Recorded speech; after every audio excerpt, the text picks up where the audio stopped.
Oke, kembali lagi dengan Kapasitor Touch. Di video kali ini saya akan buatkan video request dari subscriber ya. Jadi ada subscriber saya yang request untuk dibuatkan codingan sensor infrared yang akan menyalakan relay. Nah, tetapi ketika bendanya sudah tidak terbaca oleh sensor infrared, relay ini akan menyala selama beberapa detik saja. Nah, jadi ketika sensor infrarednya terbaca, dia akan menyalakan relaynya ya. Nah, ini bisa dilihat relaynya sudah menyala, tapi ketika sensor infrarednya sudah tidak mendeteksi benda, dia akan mati selama beberapa detik. Nah, di sini saya setting untuk waktunya 3 detik ya. Nah, jadi seperti itu untuk cara kerjanya. Nah, untuk sensor infrared sendiri, dia akan aktif jika misalkan ada benda yang terdeteksi di dua sensor ini ya. Nah, untuk prinsipnya dia active flow, jadi nanti kita akan program untuk sensor infrarednya ini active flow ya, dan relay ini juga prinsip kerjanya dia active flow. Nah, untuk setting jarak dari sensor infrarednya, teman-teman bisa gunakan trim pot yang ada di sini, teman-teman putar hingga jaraknya sesuai dengan yang teman-teman inginkan. Jika misalkan jaraknya kurang jauh, teman-teman bisa putar untuk trim potnya. Atau misalkan jaraknya ingin dekat, teman-teman juga bisa putar dari trim pot yang ada di sini di sensor infrarednya ya. Nah, jadi seperti itu untuk cara kerja dan prinsip kerja dari sensor infrared dan relaynya. Nah, sekarang akan saya tunjukkan bagaimana cara wiringnya dan bagaimana programnya. Jadi tonton terus video saya. Jangan lupa untuk like dan subscribe channel Kapasitor Touch.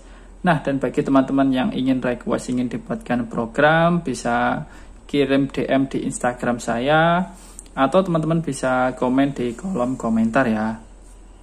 Nah, di sini saya akan jelaskan untuk wiring diagram dari sensor infrared dengan relaynya ya.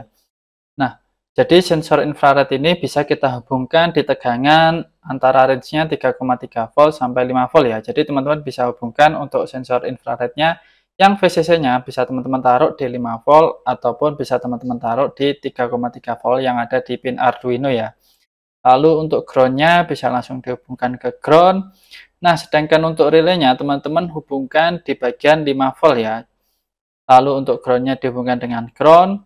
Lalu pin output dari sensor infrared modulnya kita hubungkan dengan pin 8 pada Arduino Uno-nya. Lalu untuk pin pada relaynya, untuk inputnya bisa dimasukkan di pin nomor 7. Nah, itu untuk wiring diagram dari sensor infrared dengan relaynya.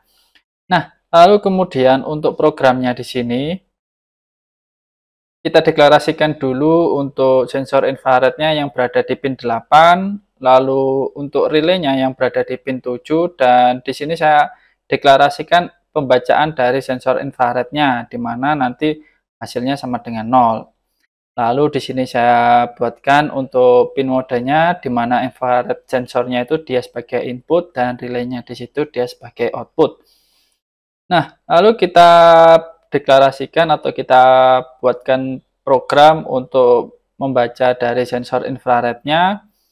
Jadi kalau misalkan sensor infrarednya berlogika low, maka dia relaynya akan berlogika low. Karena sudah saya jelaskan di sebelumnya bahwa infrared dan relaynya dia ini adalah active low. Jadi dia akan aktif jika dia berlogika low. Jadi seperti itu untuk prinsipnya ya. Dan di sini untuk setting untuk waktunya.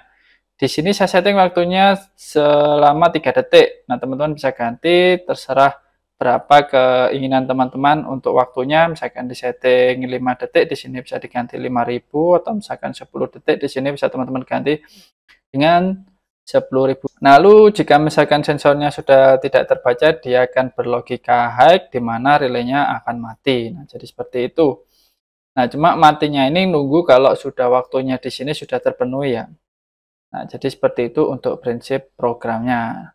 Nah, jadi seperti itu untuk wiring dan penjelasan dari programnya. Nanti untuk wiring dan programnya saya taruh di deskripsi, teman-teman bisa download lewat link yang ada di deskripsi nanti ya.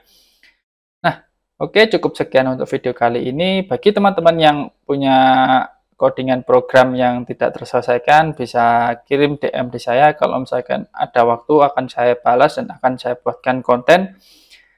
Dan nanti bisa kita sharing-sharing juga di lewat Instagram. Jadi teman-teman bisa DM langsung di Instagram saya atau kirim komentar di video ini ya. Nah, oke, cukup sekian. Sampai jumpa di video-video berikutnya. Jangan lupa untuk like dan subscribe channel Kapasitor.